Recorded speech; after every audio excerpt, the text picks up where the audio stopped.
Smart FM presents Smart Business Talk with Tung Desem Waddingin. Smart Business Talk.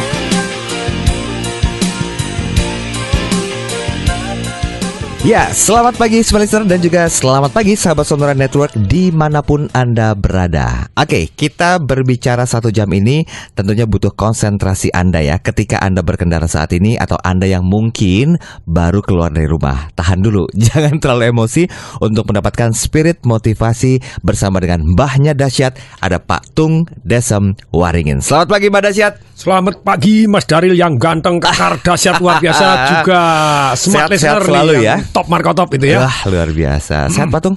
Sehat, kuat, bergairah siang dan malam. Sehat, oh yes baby. Siang dan malam. Ada kata babynya di terakhirnya. Yes. Oke, hari ini kita bicara masalah melipat gandakan peluang. Ya, di dalam bisnis itu kita perlu bisa melipat gandakan peluang. Jadi banyak orang melihat aja nggak bisa. Jadi ternyata untuk kita bisa melihat, kemudian kita menemukan, itu ada tekniknya. Kemudian kita menangkap, itu ada caranya juga. Terus kemudian bagaimana kita melipat gandakan peluang yang sudah kita tangkap tadi, caranya bagaimana? Ini sangat-sangat penting. Bisnis tidak akan bisa lepas di dalam kepekaan kita untuk melihat, menangkap dan melipatkan ganda peluang. Aduh, ini udah dikasih big picture ya hari ini. Jadi secara gambaran keseluruhan, hari ini kita akan coba bahas mengenai bagaimanakah melipat gandakan peluang. Tapi saya yakin begini Pak Tung, peluang itu di luar sana banyak gitu ya. Cuma jarang sekali orang yang dengan jeli dan punya kekuatan untuk menangkap peluang itu sendiri. Nah, kalau definisi peluang dari pandangannya Pak Tung itu seperti apa sih Pak Tung? Jadi peluang itu adalah kesempatan begitu ya. Jadi peluang itu apapun yang kita lihat sebetulnya sudah menjadi uang bagi orang lain. Jadi berarti kan peluang ada di mana-mana toh. Ya. Jadi peluang itu adalah kesempatan. Kalau peluang bisnis berarti kesempatan berbisnis yang menguntungkan gitu ya. Nah, tantangannya di sini nomor 1 adalah mindset kita. Oke. Jadi cara berpikir kita itu kalau enggak istilahnya programnya, softwarenya mengartikan bukan peluang, ya semuanya bukan peluang. Tapi kita harus ingat bahwa software kepala kita nomor 1 di kepala ini gitu ya, harus mengartikan bahwa apapun yang menjadi masalah kita pun, apapun yang kita tidak suka, itu sebenarnya peluang untuk orang lain dan bahkan sudah membuat uang untuk orang lain. Oke. Ataupun yang kita lihat, apapun yang bisa kita lihat atau bahkan kita rasakan itu sebenarnya sudah membuat uang untuk orang lain. Coba nih Mas Daril sekarang ngerasakan apa ini? Agak sejuk-sejuk misalnya. Iya. Di Smart FM pagi-pagi seger-seger gitu ya. Nah, sejuk-sejuk tentu saja ini AC toh gitu ya. AC sudah menghasilkan uang tuh yang jualan AC. Coba Mas Daril melihat apa di sekeliling kita ini? Apapun yang Anda lihat misalnya. Roll banner deh misalnya. Roll banner, tentu saja roll banner sudah membuat uang untuk yang nyetak banner. Ya, gitu ya. Untuk desainnya. Apalagi yang kita lihat misalnya. Stiker tuh yang nempel di kaca. Apalagi stiker ya, tentu saja make money untuk orang yang buat stiker. Perhatikan, kalau ada orang bilang bahwa dalam hidup nih Pak, peluang makin kecil. Saya bilang enggak. Kemauan kita untuk melihat ataupun software kita mungkin salah program. Oke. Padahal apapun, misalnya kentut, peluang juga. Peluang. Bayangin kalau Anda enggak bisa kentut, Anda pergi ke dokter untuk kentut aja bayar. Iya, betul. Nah, terus bahkan kentut bisa juga jadi bahan humor. Atau pagi hari ini saya ngomong tentang kentut gitu ya. Jadi mendadak jadi topik. Jadi sebetulnya apapun, anything dalam kehidupan ini. Ada yang kemarin nanya pada waktu saya di I Am Possible dengan Mary Riana begitu. Lupa, kalau mantan pacar bisa nggak dibisniskan? Apakah itu peluang bisnis gitu ya? Ditolak pacar, oh bisa. Oh bisa? Bisa dong, gimana caranya? Salah satu contohnya, jadi dengan istilahnya pernah diputus ataupun ditolak cewek, akhirnya bahkan menjadi cerita. Jadi Dilan 2018 misalnya begitu. Bener. Misalnya jadi film kayak jadi cerita, jadi apa? Bahkan jadi sumber motivasi untuk Anda bangkit. Oke. Kalau saya Tung Desem Waddingin hari ini jadi ya lumayan lah, karena dulu ngalami bingung milih di antara 6 calon pacar. Ngeri. Kenapa bingung? Karena 6-nya tidak ada yang mau. 6 calon istri apa 6 calon pacar? 6 calon pacar. Kenapa bingung milih? Karena nggak ada yang mau. Jadi terpaksa harus meningkatkan diri. Iya. Sekarang mereka begitu tahu menyesal ya. Kenapa nggak mau ya? Nggak bisa menyesal. Loh, kok nggak boleh? Nah, kalau saya dapat mereka belum tentu jadi hari ini. Iya. Loh, ya. Bener. Jadi itu jadi peluang. Jadi peluang untuk meningkatkan diri sehingga Anda lebih sukses di dalam bisnis Anda, jadi api malahan. Jadi anything sebetulnya, apapun, bahkan masalah Anda pun itu adalah peluang untuk orang lain. Masalah saya berarti peluang untuk orang lain. Make money gitu ya. Tapi bisa nggak Pak Tuan? Masalahnya orang lain jadi peluang untuk kita. Nah, kalau masalahnya kita jadi peluang buat kita sendiri. Bisa sekali. Itu banyak sekali orang. Jadi zaman dulu misalnya ada cerita anak-anaknya, "Papa ini foto kenapa sih nyetaknya lama?" Iya ya, kenapa lama? Dia kan jadi masalah. Keluarlah yang sekali cepret langsung jadi. Langsung bisa di-print. Itu zaman dulu foto apa itu yang Polaroid, iya itu ya. Tapi dia kenyamanan. Karena nyaman ya, terus goodbye my love, walaupun sekarang keluar lagi gitu ya. Tapi benar-benar bahwa yang namanya peluang itu timbul karena nomor satu gitu. Kita mau meluangkan waktu. Waktu itu adalah yang boleh dikata everything tanpa ada waktu repot ya. Waktu energi another everything lagi. Betul. Anda meluangkan waktu, energi Anda, fokus pikiran, uang, usaha Anda untuk menemukan peluang. Jadi caranya bagaimana? Baca buku. Terus kemudian bergaul dengan orang-orang yang jauh lebih sukses dibanding kita. Terus kemudian melihat dalam arti meluangkan waktu untuk lula-lolo itu gini. Maksud saya begini, banyak orang itu kenapa tidak bisa menemukan peluang karena dia lagi fokus sekali terhadap satu yang namanya apa yang dia kerjakan. Atau kalau mau ngomong sederhananya di zona nyamannya dia atau di zona paniknya dia. Tapi di antara zona nyaman dan panik ini ada satu zona relax yang dimana kita bisa lolo merenung begitu ya, melihat kanan kiri, mendadak dapat menemukan itu itu pencerahan. Ini peluang, ini dahsyat deh. Jadi itu bisa bergerak dari passion Anda yang Anda tidak tahan, atau bergerak dari masalah Anda. Contohnya zaman dulu saya ngalami masalah. Ketika orang tua saya sakit, saya tidak bisa bayarin. Gaji saya sebulan tidak cukup untuk bayarin rumah sakit papa saya untuk 1 malam. Itu kan masalah besar tuh. Mendadak jadi peluang untuk kehidupan saya. Oh iya, ternyata di dalam hidup ini ada satu kecerdasan keuangan yang selama ini tidak diajarkan, bahkan diabaikan, bahkan lebih tabu daripada kecerdasan seksual. Kecerdasan seksual kelas 3 SD diajarkan, kelas sampai kelas 5 diajarin lagi, SMP diulangi lagi. Kecerdasan keuangan sampai S3 tidak pernah diajarin. Ya betul. Nah kalau saya tanya misalnya kecerdasan keuangan itu apa, mendadak saya mendalami. Begitu mendalami sampai kemarin diundang ketua MPR sudah kedua kali menghadap ke Menteri Pendidikan gitu ya. Terus kemudian share ke banyak orang bahwa kecerdasan keuangan ini penting sekali. Kenapa tidak diajarkan? Banyak orang bilang, itu kan keterampilan kehidupan, belajar sama orang tuanya. Cilakanya orang tuanya aja tidak punya ilmunya. Ya, gimana kita harus belajar ya? Kalau orang tuanya tidak bisa bahasa Jepang, bisa nggak ngajar bahasa Jepang? Ya nggak mungkin bisa. Nggak bisa. Kalau orang tuanya tidak punya kecerdasan keuangan, bisa nggak ngajar kecerdasan? Nggak bakal bisa. Nah kalau di Indonesia timpang pendapatan timbul ya karena tadi timpang pengetahuan sama timpang keberanian. Timpang kecerdasan pengetahuannya, timpang kecerdasannya, sama timpang emosinya. Dia tidak punya kemauan atau kemampuan untuk jadi berani take action walaupun sudah diberitahu. Nah, makanya setelah Anda meluangkan waktu untuk bergaul dengan orang-orang lebih kaya, kemudian kalem, lula-lolo, merenung, istilahnya itu bercermin lebih sering. Jadi Anda lebih be true to yourself, jujur kepada diri sendiri, bercermin. Betul nggak ini yang saya inginkan sekarang dan masa depan? Zaman dulu saya bekerja, mau nggak saya nanti umur 56 terus pensiun seperti orang-orang yang pensiun tempat saya bekerja? Zaman saya nggak. Terus pensiun terus lolo, terus sedih, keuangannya menurun, kesehatannya menurun, bahkan sampai bangkrut gara-gara sakit. Tentu saja orang sakit kemungkinan pada waktu umur tua jauh lebih tinggi daripada waktu masih muda. Iya, betul. Tapi sudah tidak punya pekerjaan, tidak punya penghasilan, tidak punya asuransi lagi. Masuk BPJS disengsarain lagi, disuruh antri lagi. Sedih benar gitu ya. Jadi apakah saya mau seperti itu? Enggak. Saya mau pensiun lebih kaya kok dibanding sebelum pensiun. Caranya berarti harus saya belajar investasi. Butuh investasi kok lama gitu ya. Lama bertahun-tahun saya investasi lama. Kemudian kenapa enggak kok bisnis? Nah kemudian saya mulai bertanya. Dengan bertanya saya berpikir. Kalau Anda tidak bertanya seringkali Anda tidak berpikir gitu ya. Saya nanya gimana ya saya bisa mendapatkan hal yang saya inginkan. Jadi bisa menangkap peluang-peluang bisnis ini seperti apa ya.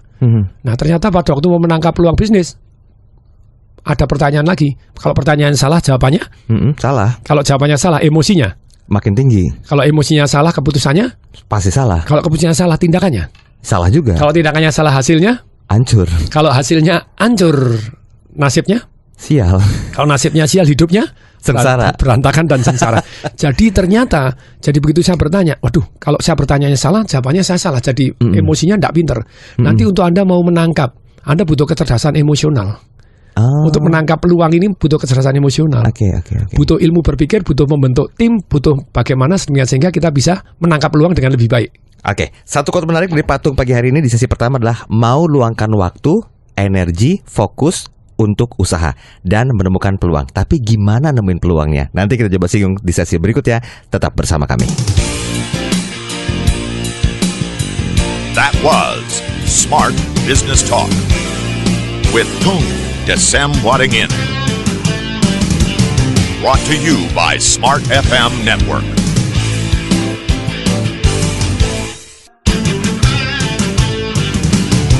Smart Business Talk. Smart Business Talk with Tung Desem Waddingin.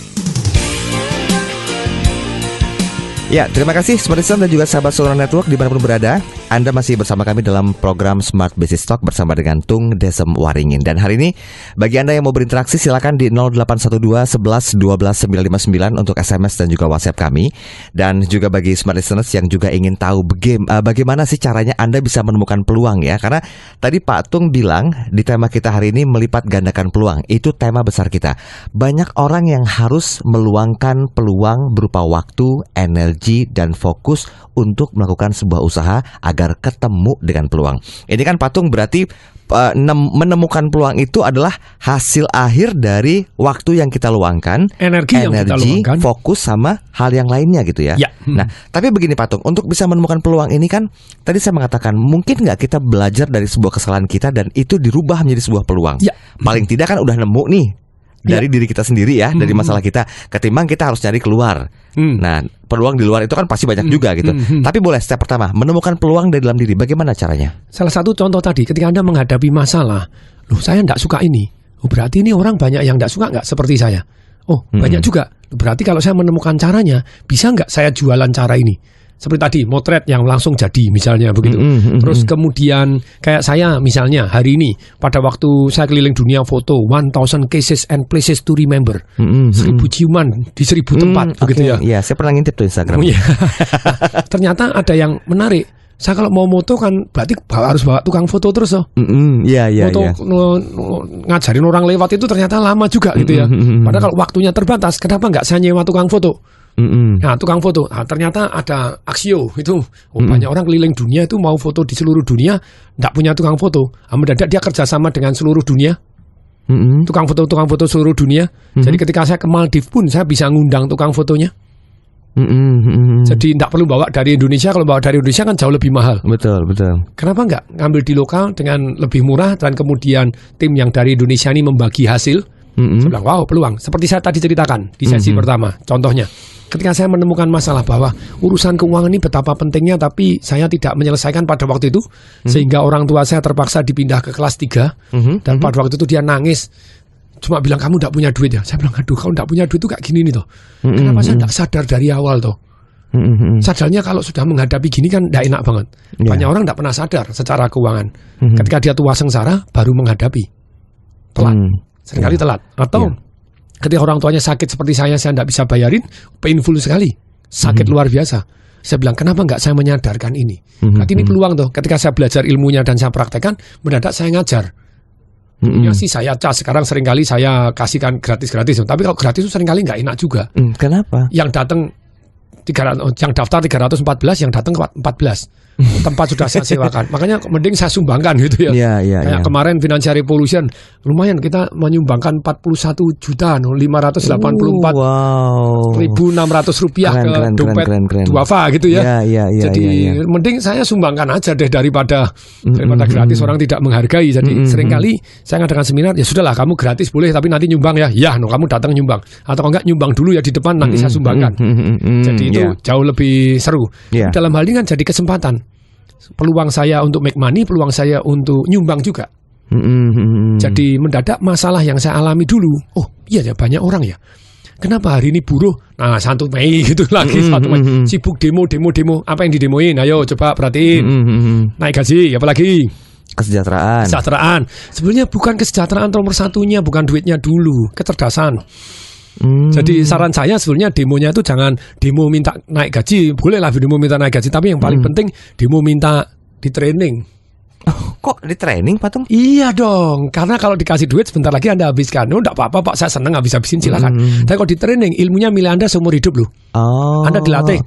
Misalnya teknik mengelola keuangan. Jadi teknik yang namanya kecerdasan keuangan itu kan contohnya begini. Kalau kita income ada 3. Ya, jadi saya ngomong nih peluang nih. 1 active income. Yang kedua passive income, yang ketiga yang namanya portfolio income atau capital gain atau kenaikan dari seluruh harta kita. Nah, sayangnya orang hanya diajarkan untuk cari active income, kerja. Dan mereka sibuk spending. Spending untuk gaya hidup. Sebenarnya enggak. Mereka pada waktu masih hanya bisa active income atau belum punya income masih kecil. Please dan jangan kebanyakan gaya dulu. Hukum alam ciptaan Tuhan, hukum fisika. Gaya sebanding lurus dengan tekanan.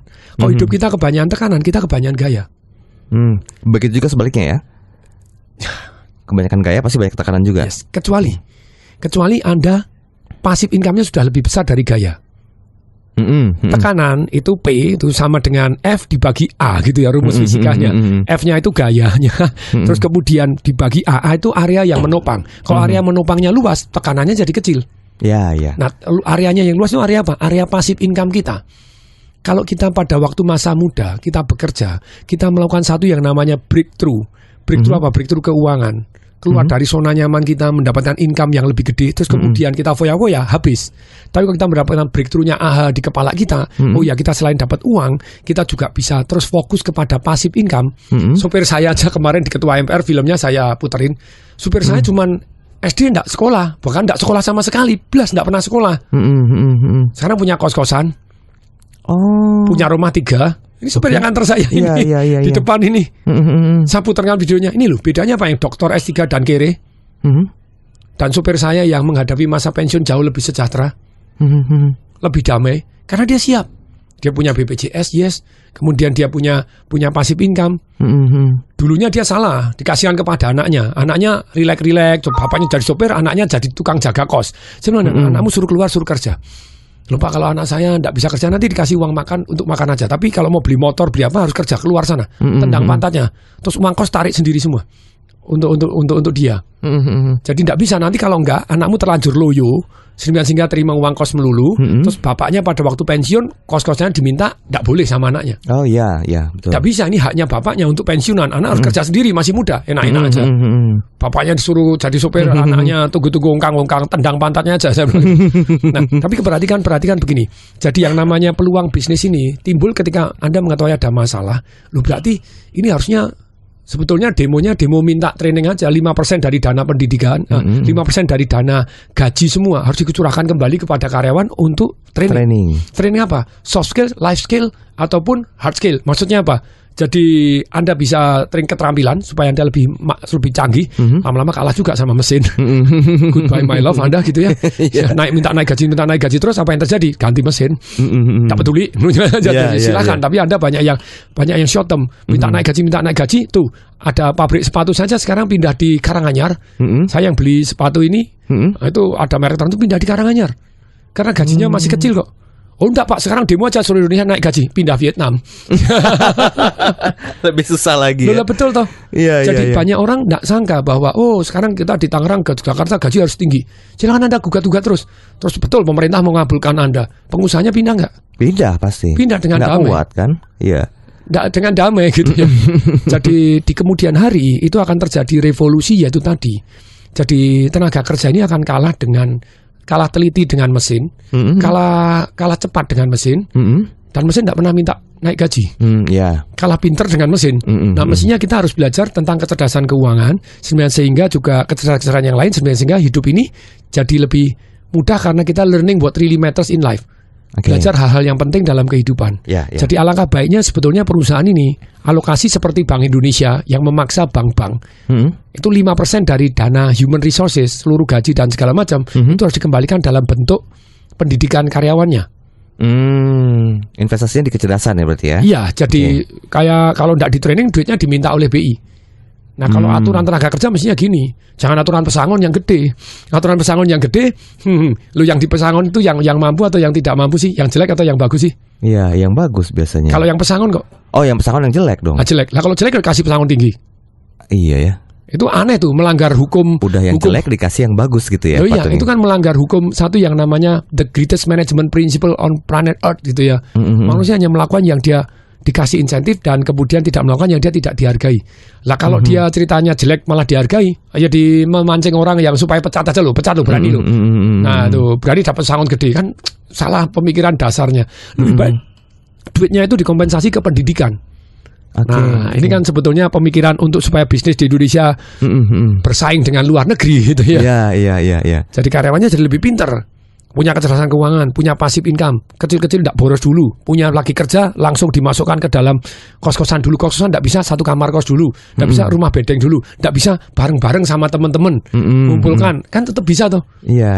Nah, GM saya punya Indomaret 3, punya rumah bedeng, sekarang punya laundry, punya begini, yang tidur pun dapat uang. Jadi mereka kerja di tempat saya hobi aja gitu aja. Kayak saya jadi pembicara hobi, talk show hobi, fokusnya passive income dan capital gain. Harta kita naik. Kita tahan sebentar Pak Tung. Ada beberapa SMS yang saya pilihkan untuk kita bahas hari ini berhubungan dengan bagaimanakah melipat gandakan peluang. Emang baru satu poin ya tentang bagaimana menemukan peluang tadi. Nanti kita bahas lebih detail di sesi berikut. Tetap bersama kami. That was Smart Business Talk with Tung Desem Wadingin. Brought to you by Smart FM Network.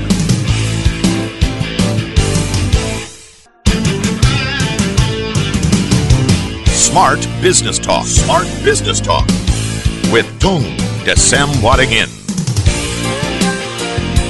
Ya, kita lanjutkan Smart Business Talk bersama dengan Pak Tung Desem Wadingin. Dan ini sudah ada beberapa SMS pilihan dan juga WhatsApp yang saya coba bahas sendiri karena ini berhubungan dengan bagaimana melipat gandakan peluang.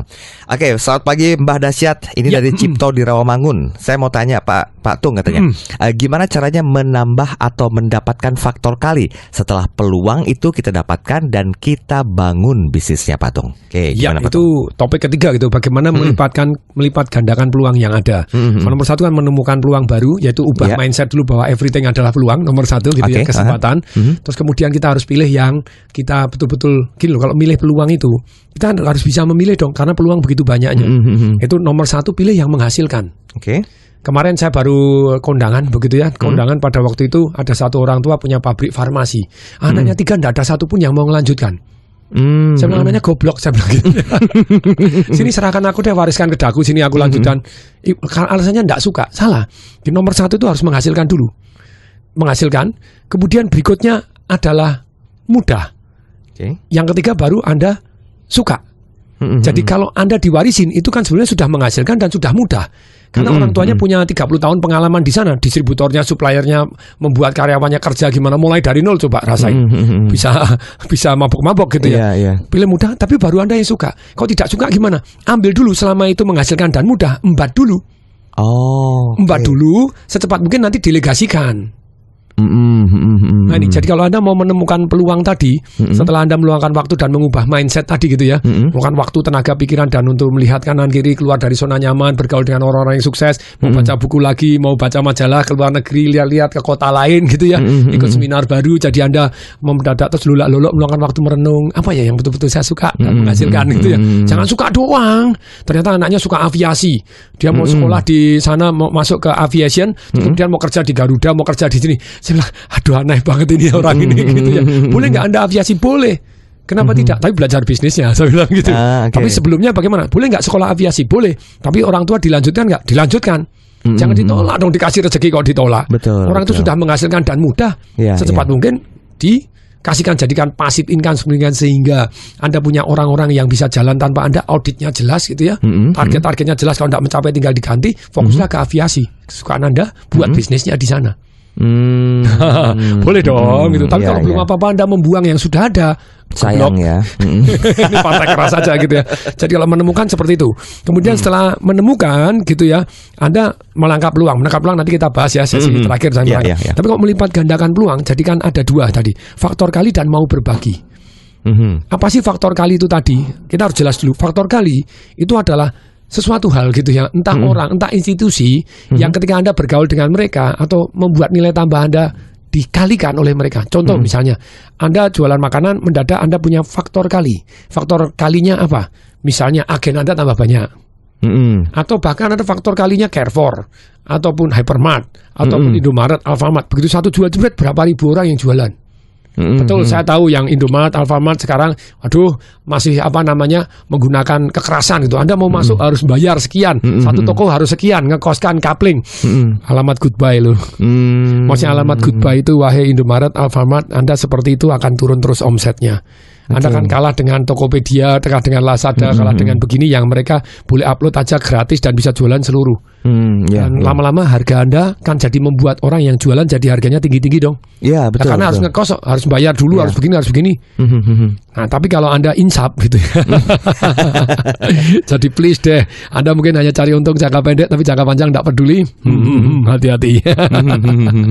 Di kemudian hari everything become cheaper and cheaper, Anda sibuk memahalin, silakan itu jadi harus keluar dari zona nyaman sekarang ini berarti jadi ya. Kelihatannya kehilangan pendapatan kecil tapi Anda menyelamatkan diri di masa akan datang depan. Nah, itulah yang namanya bagaimana melipat gandakan peluang faktor kali. Faktor kali itu Anda cari sesuatu hal yang sekali Anda ngomong, Anda mendapatkan income berkali-kali.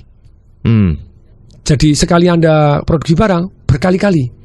Jadi contohnya, kalau Anda tidak punya faktor kali, itu hanya pakai jam-jaman toh. 1 jam dapat berapa, ini dapat berapa. Tapi kalau punya faktor kali, Anda satu jualan yang jualan banyak. Ada agennya, ada distributornya, ada ininya. Karyawan faktor kali, cabang baru faktor kali. Nah, sekarang dengan dunia internet, misalnya Wakuliner, Anda jualan makanan. Jadi masuk di sana gratis. Ongkos kirim gratis dibayarin orang lain. Terus masih diundi Royal Caribbean. Nah, diundi nantinya kalau punya dana mereka akan mengundi satu yang namanya Ferrari misalnya. Yang sudah download duluan, sudah belanja duluan, poinnya dikali 2. Lah itu kan bagus. Anda bisa beli makanan seluruh Indonesia. Udah ada faktor kali tuh. Wakuliner faktor kali Anda. Internet ini faktor kali Anda. Tokopedia faktor kali Anda. Jadi ketika faktor kali ini sibuk ngecasin duit, ya repot juga gitu ya. Wakuliner gratis gitu ya. Iya. Anda jualan makanan apapun bisa klik di Play Store, cari download di Wakuliner. Mendadak Anda bisa pasang iklan di sana gratis.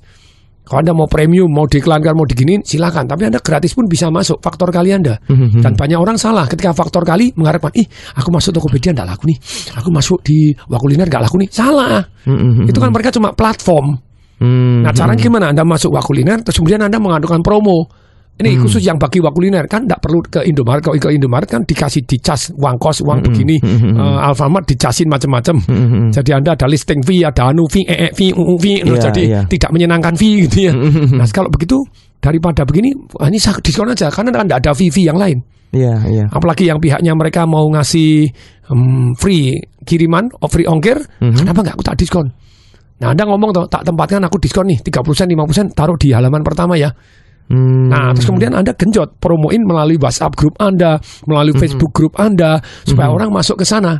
Nah, inilah jadi peluang itu jadi berlipat ganda karena Anda punya faktor kali. Kelemahannya orang kalau tidak bisa melipat gandakan peluang, itu rata-rata karena mereka tidak mau berbagi. Oke, kelemahannya adalah karena kita tidak mau berbagi. Ya, untungnya mau ditelan sendiri. Nggak mau ngasih komisi distributornya, nggak mau ngasih komisi agen yang cukup, nggak mau ngasih promo untuk pembelinya, nggak mau ngasih untuk pada faktor kalinya keuntungan. Nah, ini tadi jadi dalam hal ini tidak mau istilahnya berbagi kepada sosial media marketing untuk Anda pasang iklan. Jadi maunya orang datang sendiri. Ya silahkan, bisa sih, tapi waktunya butuh 30 tahun supaya Anda jadi legendaris. Iya. Ngerti, keburu mati gitu ya. Betul. Keburu tua, keburu anaknya gede gitu ya. Anda butuh faktor kali dan rela berbagi. Bagi komisi, bagi begini termasuk untuk yang beli, bagi keuntungan.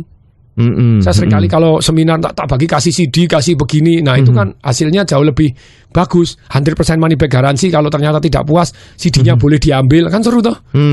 Iya. Jadi itu kan membagi keuntungan, membagi istilahnya rezeki, bagi kenikmatan, bagi pengetahuan. Seperti hari ini saya meluangkan waktu kagak dibayar ini sama Smart FM gitu ya. Walaupun orang undang saya bayar mahal juga 120 juta, bayar berapa puluh juta, tapi Smart FM gratis, tidak masalah. Kan berbagi toh, bagi ilmu, bagi bukan hanya duit. bagi ilmu, bagi amalnya gitu ya, bagi pengetahuan. Ya. Oke, kita lihat WhatsApp ya, biar adil nih, ada SMS, ada WhatsApp.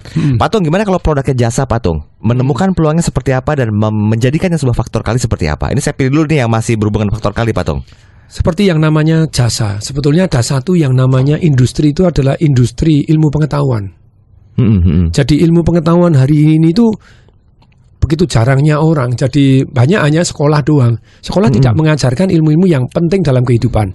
Kalau jasa, misalnya Anda jadi sudah tour guide, apakah Anda hanya jasa tour guide-nya? No, Anda ngajar bagaimana tour guide yang sukses, tour guide yang disukai, bahkan tour guide yang akhirnya dijadikan partner oleh, malah diajak jadi perusahaan yang datang senang, misalnya begitu.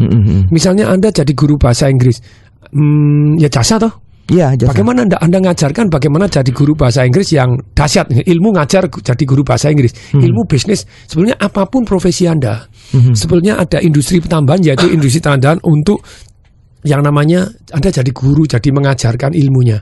Ternak jangkrik, Anda ngajarkan ilmu ternak jangkriknya. Zaman dulu misalnya apapun, jadi Anda punya ilmu-ilmu yang memang dibutuhkan pada waktu masanya, dan itu Anda sharekan. Mendadak faktor kali tuh, bukan hanya bisnis Anda. Oke. Contoh misalnya Anda zaman dulu ternak jangkrik, ya kenapa Anda jual bibit jangkrik, bibit anakan jangkriknya, terus kemudian ternak jangkriknya Anda jual, faktor kalinya mendadak orang-orang yang tadi kursus sama Anda beli bibit jangkrik sama Anda. Oke, ya. Jadi Anda mengalihkan bisnisnya bukan hanya sekali tapi berkali-kali, rela berbagi rezeki sama orang lain. Ada orang nggak tutup habis, ya repot juga. Berbagilah gitu ya. Ya, berbagilah kalau Anda ingin mendapatkan lebih gitu ya. Iya. Karena ada hak orang lain di hak kita ya, Pak. Dan coba tarik napas yang panjang. Oksigen penting untuk kehidupan kita. Iya. Boleh orang lain sedot oksigen? Boleh. Karena apa? Gratis. Dan berlimpah toh. Iya. Dan sebetulnya rezeki itu berlimpah kok. Jadi kenapa kita takut orang lain jadi kaya? Bahkan kalau saya bilang, kalau Anda takut orang lain jadi kaya, bisa Anda kaya sendiri. Tidak bisa. Anda misalnya jualan mobil di tempat di mana orang lain kere semua, Anda tok yang kaya. Ada yang beli nggak? Nggak ada. Demikian juga Anda apel lah, jualan apel. Semua kere banget, nggak bisa beli apel Anda. Nggak bisa. Anda kan jauh lebih mudah kaya ketika orang lain kaya. Jadi my passion itu ya membuat bangsa ini, bangsa Indonesia ini, jadi kaya-kaya semua gitu ya. Oke. Wow, banyak insight ya hari ini ya. Break dulu Patung ya. Yes. Sesi terakhir tetap bersama kami. That was Smart Business Talk with Tung Desem Waddingin. Brought to you by Smart FM Network.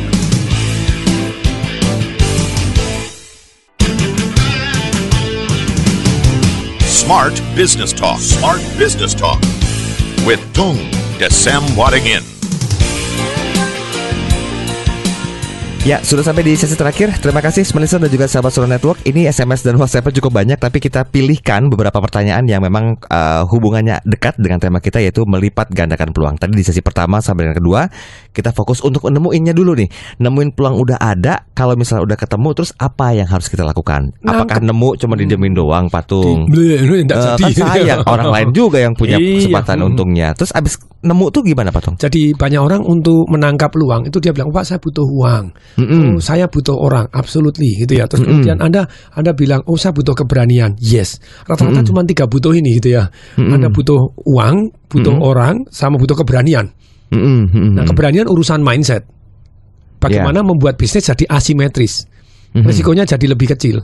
Bagaimana membuat menangkap peluang dengan resiko lebih kecil?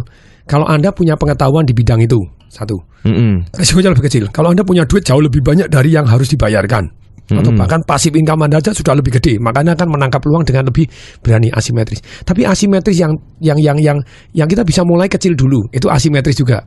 Dan sebetulnya semua bisnis itu asimetris. Kalau Anda taruh duit 100 juta, kalau hilang ya paling 100 juta. Tapi kalau Anda untung, bukan 100 juta doang loh. Misalnya 10 juta, tahun depan 20 juta, tahun depan 50 juta, tahun depan 100 juta, dan masih terus loh. Jadi sebetulnya semua bisnis itu asimetris.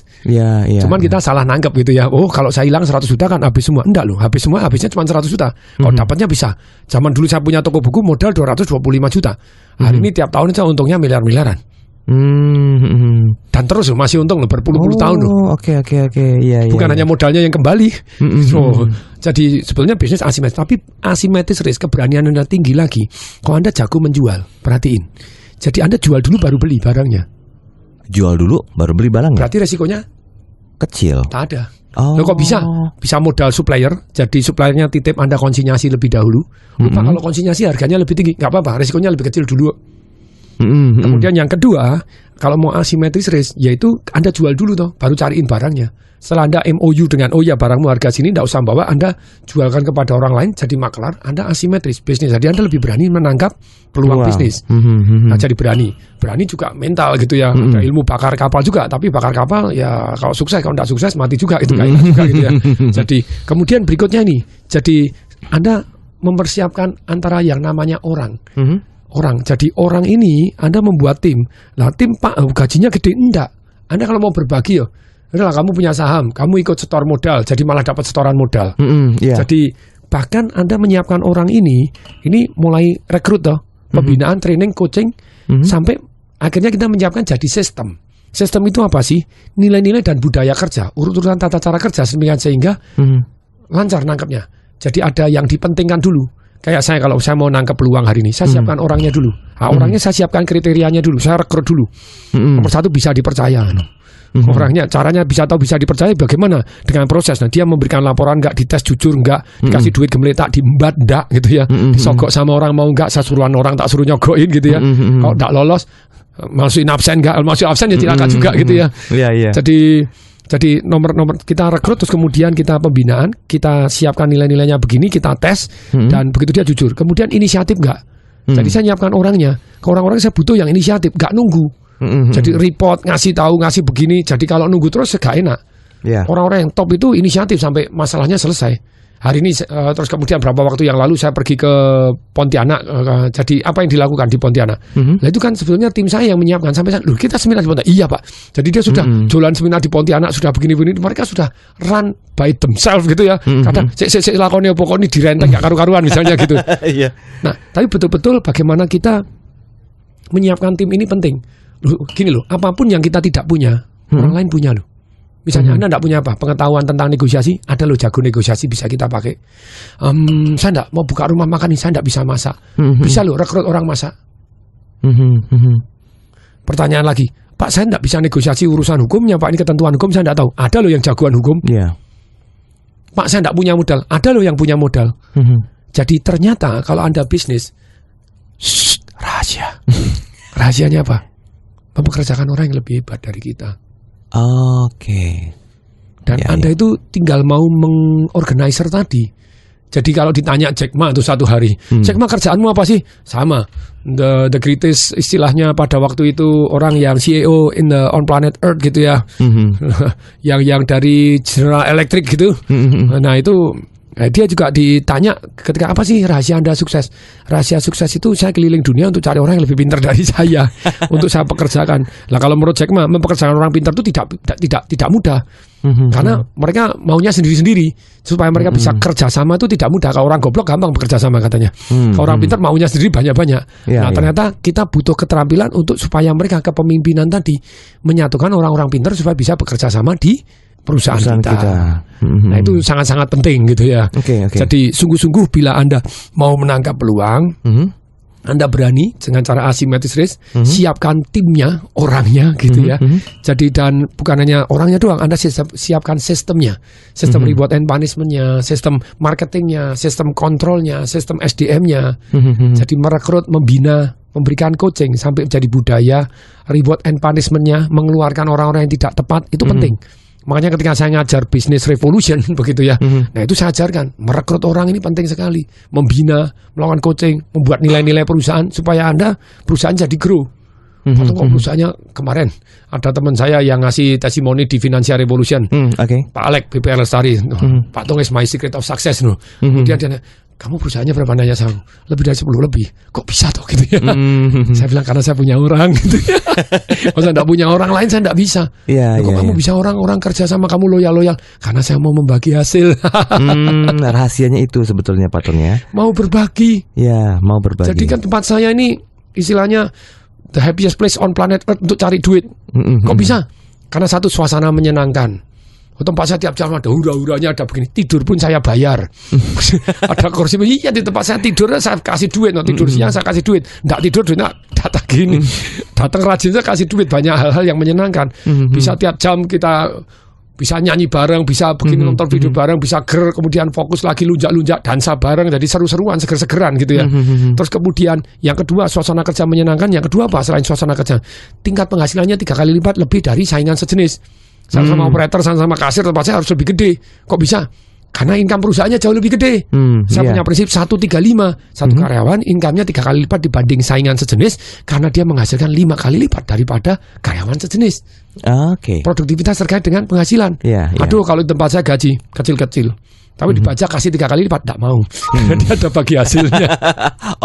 Rahasianya itu. Yang ketiga, ada kesempatan untuk grow, jadi my partner. Begitu mereka bagus, mau ide apa kamu, punya ide apa, presentasi ide, saya modalin, ayo. Mendadak jadi shareholder. Grow, ayo grow together, jadi partner. Sudah dari awal sudah jadi partner karena dapat bagi hasil, lama-lama juga jadi partner sejati gitu ya, punya share gitu ya, bukan hanya cuma bagi hasil. Nah, jadi kalau Anda mau ngikutin acara-acara saya, Anda bisa follow di Instagram saya @tungdesemwaringin_tdw atau di Twitter saya @tungdewe dari singkatan Delta Whisky atau Tungdesemwaringin jadi tungdewe, atau di Instagram yaitu tungdesemwaringin_tdw. Silakan Anda follow, di sana ada berita-berita, dan Anda mau tanya silakan di sana, silakan tanya.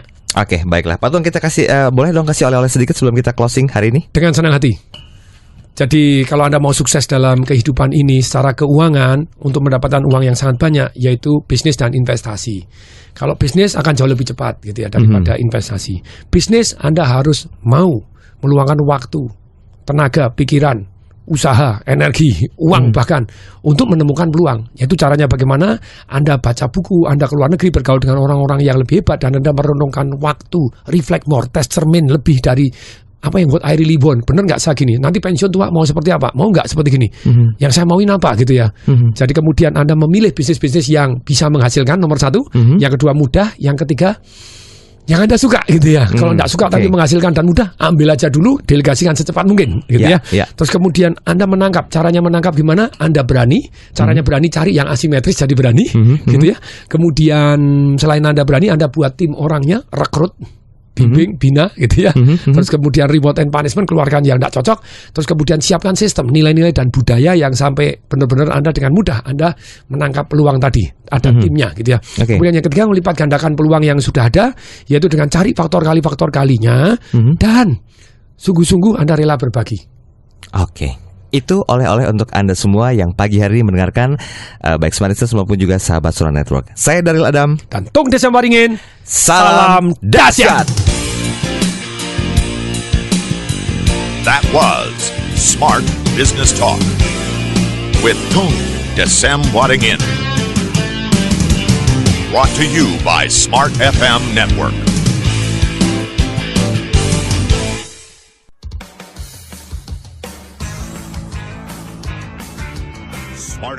Terima kasih untuk menyimak sajian MDW Pro Radio. Jangan lupa untuk subscribe, like, share, and comment.